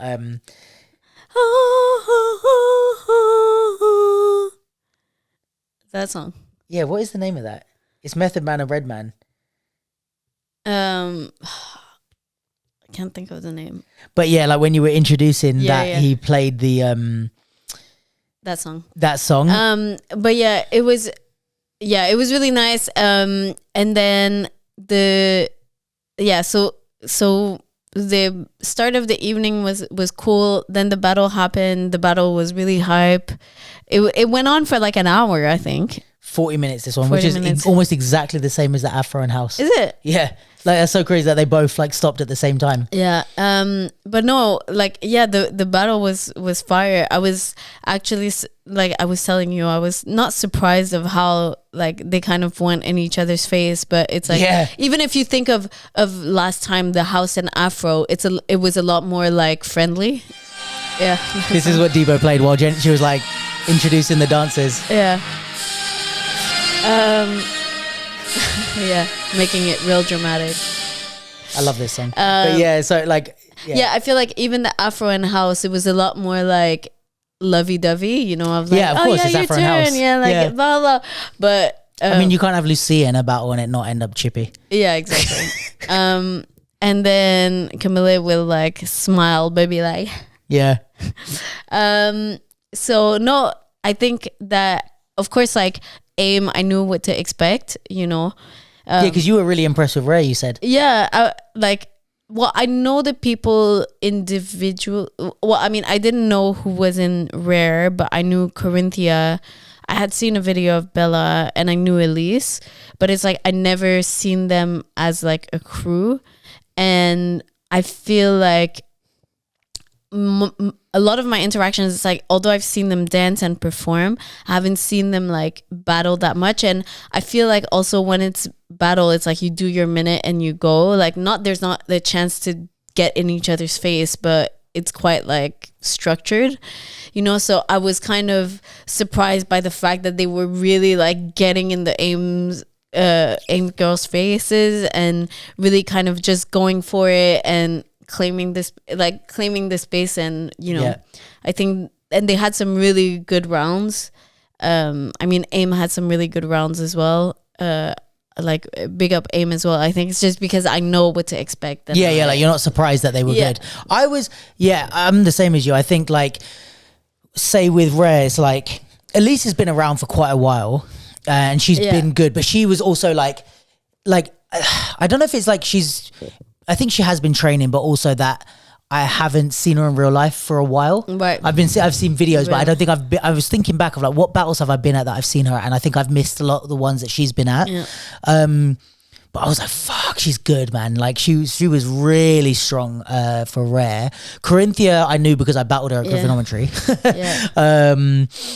And Bella for sure has like, I think she used to do UDOs. I don't know. But the thing is like I said, Elise has been around for a long time. Corinthia, I think, is in maybe her second. I would call it. Sorry if this is offensive, but like I'm saying it from my perspective. I'm not claiming to know everything, but I would give Corinthia like this is her second year really being big in the battle scene. Right. Like being very present. And she might have been battling before, she might have been dancing before, but like she's like established. I would give her like 2 years of like, we know who you are and you're doing shit, right? Yeah. Bella, I think I would give this her first year. She's done quite well. Like I think I want to say Vibe Connection, she got to the finals and she beat who did she beat? Someone good. I can't remember, but she beat someone that I was like, let's go. Before I saw the rounds, I was like, let's go, Bella. Yeah, like so, she hasn't been around for that long. Yeah. But it's like, if she keeps training and she keeps going the way she's going, like she is going to be problems. Yeah, for sure. But I think also with Rare, like I said, like Elise has been around longer, so I expected a bit more of, no, not a bit more, as in I expected her to do what she did in the battle. Corinthia and Bella as well, I was like, also because they're quite smiley, nice people. And I know what Lucia's like. She's a fucking menace. Cam is a absolute like force, and Martina like also doesn't give a shit. But like I was like interested to see how they're gonna deal with that, because even if they've been in the scene for a while, it's different. It's not all the time that you get someone battling you that hard. Sometimes it's just very normal civil battles. And also exhibition battles where you're developing and going back and forth over 40 minutes. It's not often that happens in the scene these days. So I was interested to see how they dealt with it. And then, like I said, I knew, I mean, we have to shout out Lucia because she was very sick that day. Yeah, I think she like went to throw up after the she was ill, like, but she still made it down and still battled hard as hell, but she was feeling horrible. And you know when you like know someone well enough that was like, oh, you like, you know, someone's like, oh, I don't feel so good, but they're kind of normal. It's like, I see it in her, like the way she's speaking. I was like, oh, you really feel like shit. But like they were going for it, and that was some of my favorite rounds I've ever seen of Cam's. Like, oh my God, she was very strong.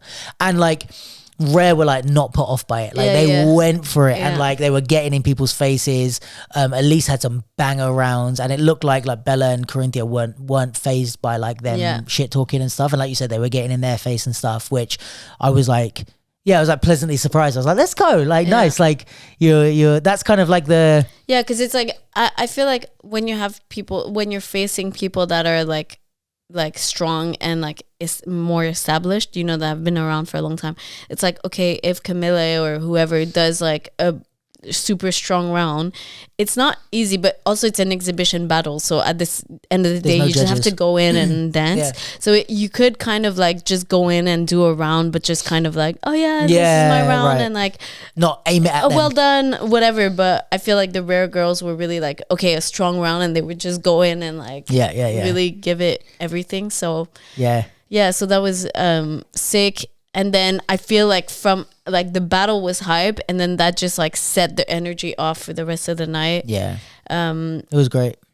I think the whackers that were there were so happy. Yeah, I was happy there was more whackers. There was a whole like disco, like a little disco set that was maybe like 15-20 minutes, and people were just going off.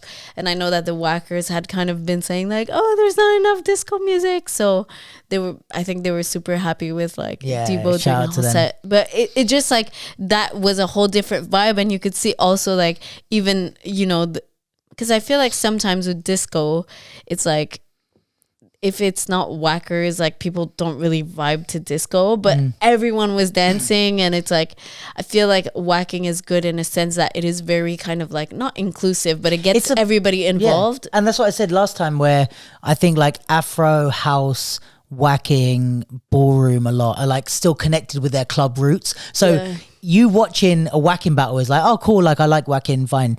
Seeing whackers in a party to disco is like you're seeing it at that's how it's supposed to be seen.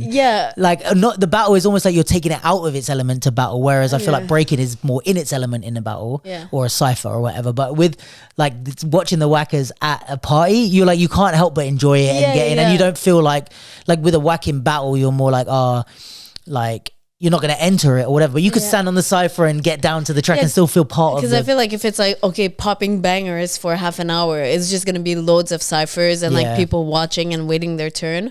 But now with like kind of the disco set, everybody was kind of like, hey. Yeah. So that was a really I love cute that vibe. And Hustling London came out in force. Yes. There was a bunch of them there. Yeah. Shout out to them. Go check out New Star Hustle. I think it's one of the coolest things that we have in this country. Like that, I really love that. I like unique like dances and communities and stuff, so I really like that. And Spinata as well, like killed it. So it was a nice night. It was a good time. And then we had Sophie with the photo booth. That was like a super nice everyone loved addition. those fisheyes. Shout out to _with Sophie Bradbury on Insta. But she did this fisheye photo booth, which I'm sure you guys have seen on the Insta. But yeah, great stuff. So it was a fun time, and then a fun time was had.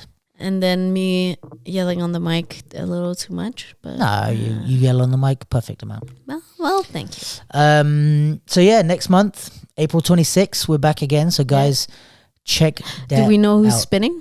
We haven't announced nothing yet, so I can't give away anything. What I can give away though is the host. No, you're going to be fired. This is how you find out. Wow. What I can give away is some info. I swap you. I'll swap you Nike on the floor info for some Red Bull Dance Your Style info that I have. Some exclusive. Oh, but I can't swap. I don't have any information. Well, you wanted the Nike information. I can't give you that, but instead I'll give you. Oh, okay. Like, that's what I meant. I'll you know. I was like, I can't give you anything. So Red Bull was at Red Bull Dance Your Style was at Move It. Yes. This year. So it was on the freestyle stage at Move It. Dancers auditioned online. Okay. And 32 were selected to dance at Move It. Okay. So this is I guess a new format, a new venue for Red Bull Dance Your Style this year. Cool. They haven't done it like this before.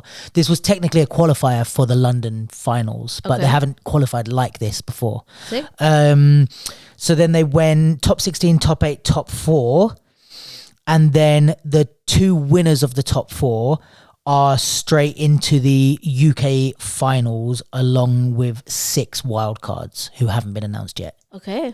And whoever wins the other qualifiers, or? Yeah, it may be that the 6 or 8, and then another. So it may be that the wildcards are from the qualifiers as well. Okay. I don't know exactly. Okay. How it's going to add Anyways, up. there's 2 people from the Move It that are going to be straight to the into finals. the finals, which is Hannah. Oh. Trilsey. Hannah. Yeah. I don't know how to say her second name. Dimsu, yeah. Dim Sum? Yeah. And Nikiro. So they were the 2 winners. Who's Nikiro? I will show you a picture. Sounds like a Japanese anime. It does, actually. Does he look like a Japanese anime? Kyron. Oh, yeah, he's good. Yeah. Wait, what's his dance name? Nikiro? Nikiro, yeah, Oh. if I'm pronouncing it right. Thought it was like a Japanese person. No. Who he's in GSB, Boy Blue and Flawless, Yeah. according to his bio. The judges were Brooke, Corey D, and Jay Funk. What's up? Hard to argue with that judging panel. Sure. And basically to engage the audience with the rules of Dance Your Style before they did the actual battle, they had exhibition battles with guest dancers who were Lauren Scott, Shaq, Amanda Crumper, Marvel, Olu, and Sir Proverbs. Again, crazy. And yeah, basically the audience got to like choose who they wanted out of these exhibition battles, and then they did the kind of top 16 upwards. Right. Cool. So yeah, so basically the UK finals are going to be in Manchester. Oh, this year. Controversial. In July? What's the 7th? July. In July. Yeah. They're going to be in July. Okay. In Manchester. City. I don't know if that's exclusive info, but it might be. City of Dreams. Definitely, I haven't seen it advertised on social media. Where in Manchester? Unconfirmed. Okay. I have it unconfirmed. They might have it confirmed. Sure. And the winner is going to represent the UK in where? Somewhere Asia. Guess. Japan. No. China. No.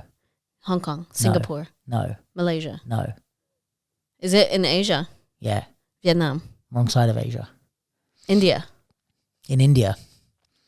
I always in forget. November. I always only think of Southeast Asia when I think of Asia. Racist. That's because you're racist. No shade. And then India, Mumbai. I don't know if it's Mumbai. Your people. Yeah. So yeah, World Finals in India. Manchester. I might try and enter a prelim. What if I can go to India? I have to win. I can't beat everyone. Yeah, you have to go visit your family. I don't have any family there anymore. Well, go make Thanks for reminding me. They're all dead. Go make sure. Go make sure. So yeah, we've got the UK finals in Manchester in July. The winner goes to India in November. There's 4 more prelims to go. Okay. For Red Bull Dance Your Style. We have the dates. Do we have the locations? We have the months. The dates are yet to be put out. So in April, which is the next month, to the one we are currently in. There will be a qualifier in Swindon. Okay. And a qualifier in Edinburgh. Oh. In the same month. Okay. In May, there'll be a qualifier in Manchester. Yeah. And in July is the London main finals. UK. No, sorry. Hold on a minute. Well, maybe. So July is London qualifier and then the finals will be in Manchester. Okay, yeah. So we've got April is Swindon and Edinburgh. May is Manchester qualifier. July is London qualifier. And then also in July is the finals in Manchester. So they're doing a separate event as a qualifier in Manchester. Yeah, and another one in London after Move It. Oh, okay. Apparently, this is from my source, from my secret source. It's Clara. I mean, so yeah, who else? Sick. So that's the Red Bull update.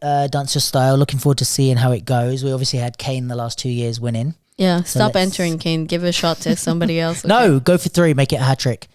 But also someone come and take him out. Yeah, if you can, if you dare. But yeah, no, it'd be interesting to see what happens. Who would you want to see? Ooh, who would I want to see? You know what? Who I would say, I feel like this year might be their year. I feel like Omni would be a strong contender. Yeah, Omni, we're going to talk about him in a minute, but Omni has been on fire. Omni would be a strong contender. But he was a strong contender the year before last. He got to the finals. But I feel like now this year is like he's on. He has been on one, but again, so is Kane. They've both been on one level. And then I feel like also, what happened to where's Bagsy? Where's he's doing stunts. Yeah, that's true. See, he's Bagsy. I think he's getting paid doing Marvel. Yeah, so that's true. Don't have battles. time for that no more. But Bagsy would be a good contender, or someone. I mean, I feel like because what you need is character. Yeah, you can't fucking win Dance Star without. But character. I feel also like, and that's what I was gonna say. Go on. Is that there are styles that lend themselves better to the concept of dance your style? Crump and whacking. I mean, I feel like some popping can do well. I think that's the big credit to Omni and Kane, because popping and hip hop I think are hard to do. Really, I feel like popping is pretty. Popping's not high energy a lot of the times. It's hard to do that. It is a very controlled, smaller style. So on that Dance Your Style stage, it's I don't know. I don't think it's as big or as easy. Yeah, but I feel like what I was gonna say is that one style that I feel is really difficult to do to other music. House. Yes, but that's not what I was gonna say. Is Afro, and I feel like Delons is a person who does really well at doing Afro on different styles of music. Or TC. Yeah, TC, if you give him, if he gets the song that can get, he's gonna smoke a lot of people. Yeah. Well, that's the same with a lot of people. You get sure, a certain song, for them. But it's what can you do with your style on other types of music? That's the hardest thing. That's why, whacking is possible. House have the hardest time, I think. House is really hard to make look good on other things. Although if anyone could do it, I think Frankie would be the one. True. I feel like True is a good performer as well. Yeah. Did she do it last year? No.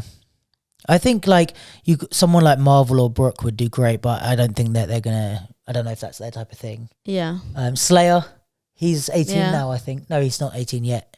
Come on, Slayer, turn 18 and whenever Slayer's 18, I think he'll do well at Dance Your Style. Yeah. Who else? Crumpers, I think. Crumpers. You know what? I feel like Crump is. I disagree with you. I don't think Crump goes. I think Crump is difficult on different styles of music. Also because it has a certain energy, and I feel like if it doesn't. Not if it doesn't match with the music, but it's for me Crump, I guess if it's Crump on disco, I'm a little bit all right, fair. I don't buy it, but it's you're not able to adapt too much. Whereas all right, I'm with you. Crump is so dependent on the energy behind the song. Yeah. Okay, I don't know who else. Well, I mean, that's. Yeah, well, that's Dance Your Style. Well, that's it for that. That's it for that. the other and last thing that we Yes. have Yes. is Mr. Omni, who we were just talking about, did Chase. very well in a battle called Groove and Move Chase. in Geneva. I went there Genève. 10 years ago Geneva? Yeah. Or to the battle? to the battle. Sick. How was it? I made it to the top 8, I think, or top 16. I don't remember. Back I didn't before get I didn't get very far as usual. Back before Jenny did applications and shouted in mics, she was a popper and Yeah. a whacker. Yeah. Back in the day. So what we were going to do is take a look at good old Omni's battle. I think it would be good to look at the semis because he beat, and I always say his name wrong, Soyuz. Oh yeah, he's French, no? He is a French. You said, is he a French? Okay. He lost to Christo in the finals, but he basically went from prelims, top 32, top 16, top 8. No, after the top 16, all the 8 winners battled the 8 guests. So he did the top 16 twice, basically. Right. So prelims, top 32, top 16 again, top 8, top 4, finals, and lost in the finals. That is, if you don't battle, it doesn't get much better than that. Yeah. Besides winning. I feel like you got your money's worth in terms Yeah. of like how many rounds you did. Yeah, and if you get that far, it's like winning or coming second place is that is Yeah. the most tested you could be. Like, Yeah. do you know what I mean? There's no more rounds that you could have done unless some of these were tie breaks. But yeah, we're gonna watch Soyuz and Omni, and we thought you guys could watch it with us if you haven't seen it because we want to show you Turn not around. only Soyuz, who is a great popper. Well, we don't have to turn around; it'll be here. I know. But Not only Soyuz, who's a great popper, but Omni, who is great, and we're super proud of him. I really like the setup of this battle. yeah. I think the guy that runs it, we spoke briefly before I got busy, but is Sebastian, who Yeah. used to run like Just About Geneva, like Yeah. all those type. Just About Yeah. Switzerland, sorry, in Geneva. Yeah, I know him. Oh, do you? Yeah. I've met him in a Starbucks, which he doesn't remember. In a probably. Starbucks? Yep. Oh. When I used to go to Geneva all the time. Oh, right. Yeah, I just met him randomly when we were going somewhere. Right. So judges are MT Pop, Boppin Andre, and Sonia. I have a feeling it's the Kozin round by round thing Right. system. Yeah, it's Kozin, so it's like it shows Yeah, they show the winner. So basically, the way they will do this is they do one round, the judges will vote then, and then you go straight in. So technically, it's a 2-round battle, but if it's to a tiebreaker, they'll go to a third. But you see it round by round who won each round. You know, Groove and Move, when I went 10 years ago, was the first time I met Clara. Oh wow, yeah, she told me that, I think. Soyuz is so good, man. I love the footage and the fact that they've got cameras on both sides of the stage, so shout out for that, guys. I don't know if there's time limits, but I love how he's taking his time to Yeah. build from like the small stuff, like he's bringing the audience in and building, like it really shows like experience. It's him who got really far at Summer Dance this Yeah, he year. won. Not Oh, this he year, won? last year. He won? No, when it was COVID, actually, I think. When it was the online version. Oh. He won, yeah. Unless I'm talking shit. No, I think he did win, yeah. And then he was at Groovanometry, funnily enough. He was one of the invites 2 years ago. There's something with Soyuz that a little bit reminds me of Christo. Someone else said they think it reminds them of Gator, who's a bit older generation. But there's something in like the way his feet move, I guess. I don't know who it is. But he's fucking solid, man. He's so good. Like great creativity, great shapes. Go on, Omni. Omni has also got, his composure was already good, but it's got so much better. Yeah. Like he just doesn't look, he doesn't look worried at all, and he's really clean and like, and his style is so unique. That's one thing I'll say, like no one dances like Omni. He doesn't look like anyone. The closest maybe is Slim Boogie, but I'm only saying that because of his body size and dimensions. Yeah. Ooh. But yeah, even there's like I think it's just the only thing I see with Slim Boogie is like the size and like dimensions of their body. Yeah, but I think it's like because they have a similar like physiology. Yeah, exactly. But I don't like- actually think their style is similar. Like Omni's way more. especially with the animation stuff that he does. It's insane, man. And he's really learned how to use it effectively, because that was the thing before with Omni, where he used to use the animation stuff really well, but it wasn't as effective. He used it at maybe the wrong time, and it wouldn't like capture the audience as much. And now he knows how to sell the stuff. Like it's killer. Oof. I feel like Omni's round packed more content in. It feels like I would have given that to Omni. Like I feel like Soyuz was nice and clean, but he didn't do as much. Okay, well, fuck do I know, because they both gave it to Soyuz. I don't know. I would need to know what the judge's reasoning was for that first round.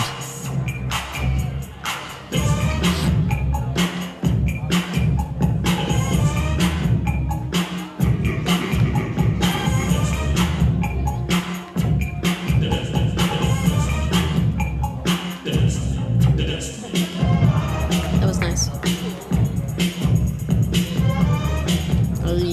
Yeah, Soyuz is so good, man. He's also really unique. Yeah.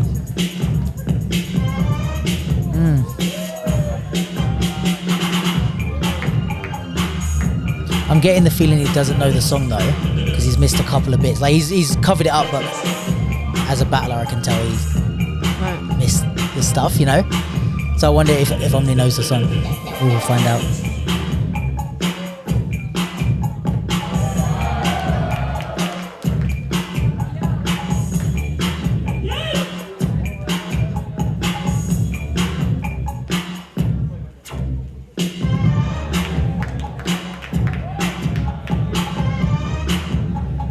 I really like him.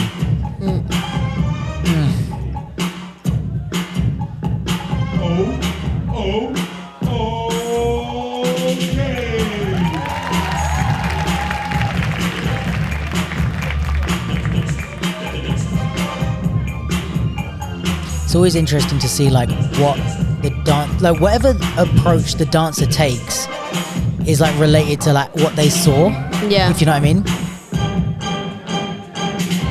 Hey. Yeah, I don't think Omni knows it either. But like what he's doing is based on like what he's trying to respond to that person's round. So it's interesting to see like what he saw in what he Soyuz's picked round. up. Yeah.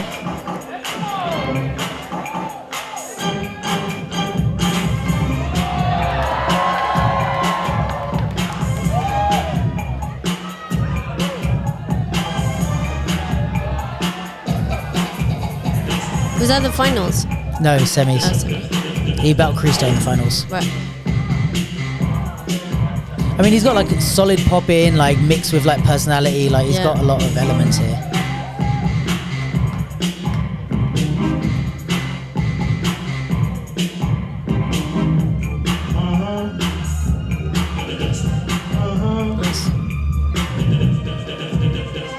I mean, if we're just talking battle rounds, like we could talk technique and stuff like that, but like if we're talking just battle rounds, I feel like both of Omni's have been more like filled with content and more differentiation between all the different bits. Like I feel like he's managed to do more with the 1 minute than Soyuz did.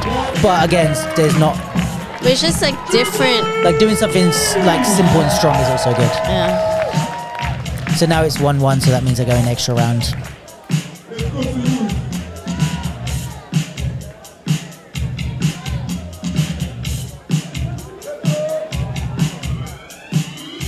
Also, just something to say for us because we're making these judgments, but it's like it's very different seeing something in real life and judging it in real life than on YouTube.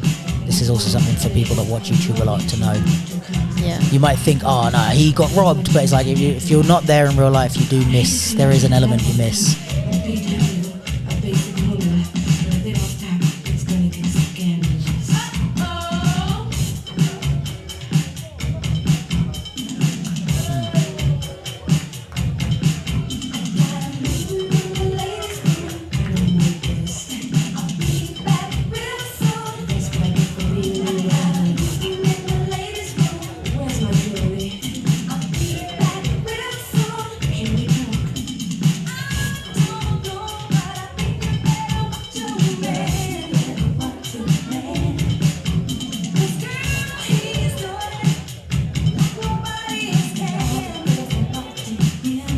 Can't say I'm in love with this song. No, it's boring.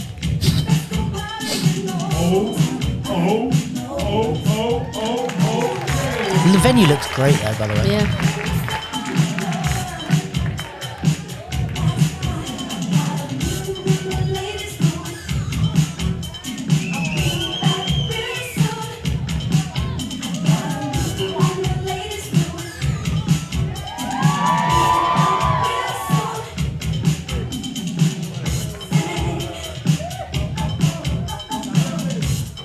Like, I feel like this song is like there's too much going on in the song, but it's like it's very like regular at this, like it doesn't change, like there's just too much all the time. That's true.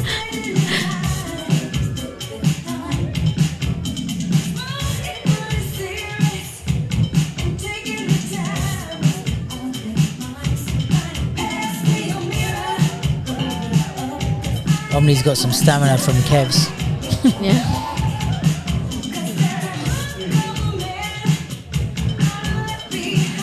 Yeah, I think for me, I agree that Soyuz took the first round, but okay.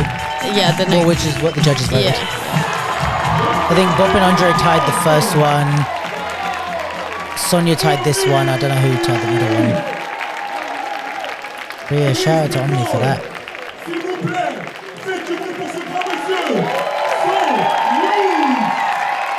Well done. Let's go, Omni. Yeah, for real.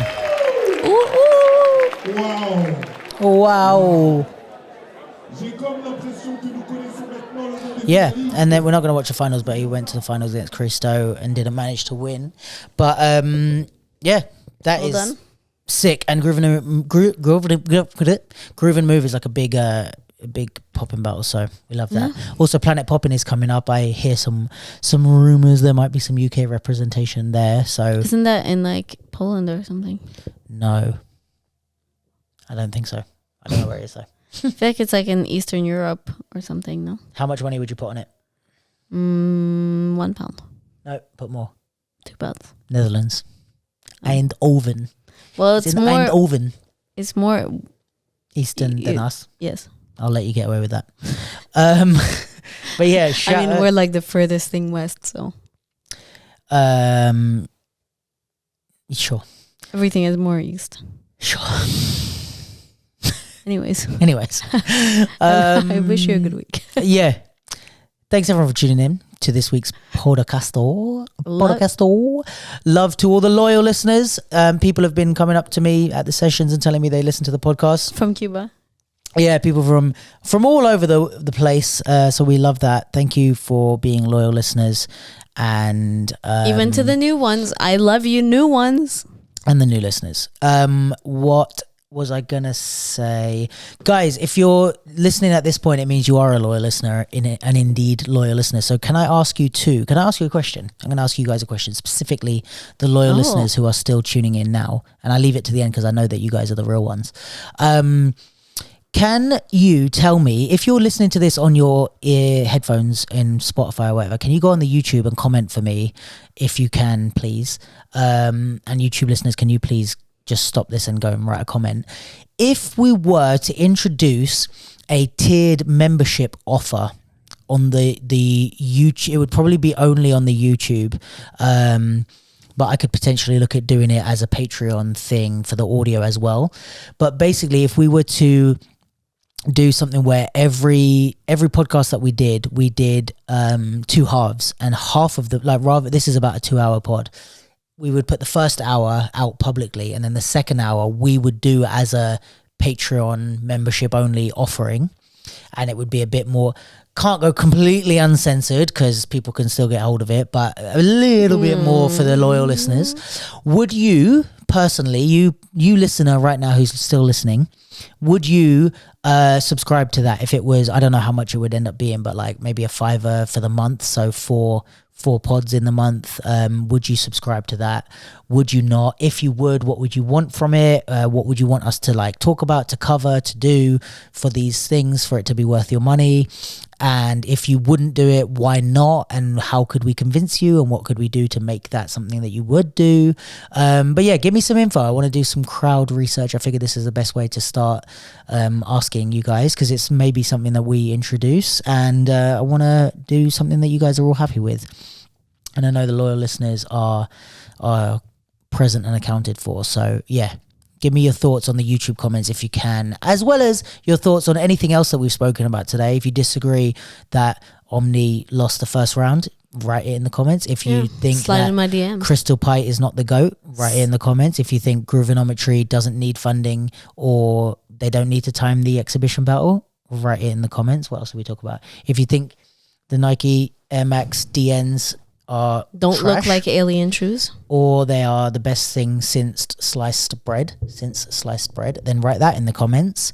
And what else did we talk about? And if you have any comments about the Own the Floor sessions, etc., please give us all your thoughts. And the more comments we get, the more we'll start reacting to the comments and replying to them on the next podcast. So you see the breakers were like, oh, there's no lino, and now boom, there's a lino. So the more you say, the more we can help you. But yeah, love you all, guys. Shout out to the loyal listeners. Shout out to we need a name for I think we've settled on loyal listeners. We need a name for the new people.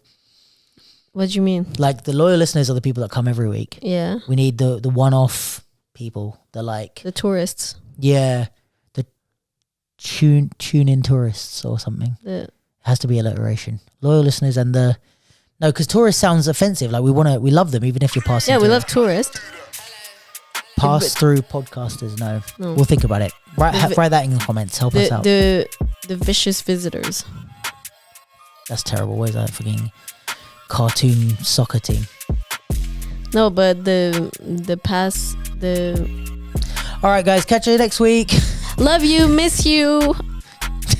What? Peace, guys. Bye. Bye.